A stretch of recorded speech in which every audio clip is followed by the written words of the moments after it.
Okay, so my film challenges conventions in a number of ways. An example of this is my character. More often than not in horror films, the victim or the events that are happening to the character is usually a female, as they're shown as being vulnerable and more open to fear. However, I challenged this as I felt that this stereotype does not reflect real life situations, and in order to make my film more relatable and encourage a teenage audience, it needs to be as realistic as possible.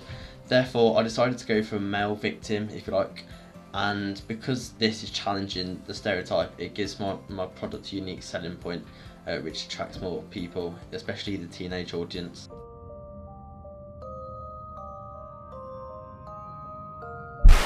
Hello, my name is Alexander Price and I've just turned 16. I moved to this house, this town, 4.5.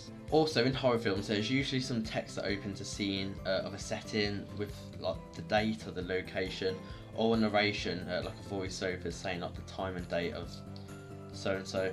And this is usually to give some background as to why there is horror-like ongoings in this film.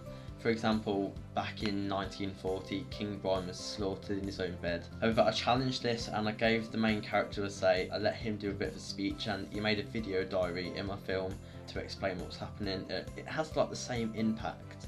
It's just different in the way it's a different style to make the film more unique. The whole point of me challenging conventions was because back in the Hollywood golden age, since then films such as horror have just been repeated with same structure, it's just different setting but the similar conventions, therefore making my film more unique so horror films aren't repetitive, and that draws a bigger audience.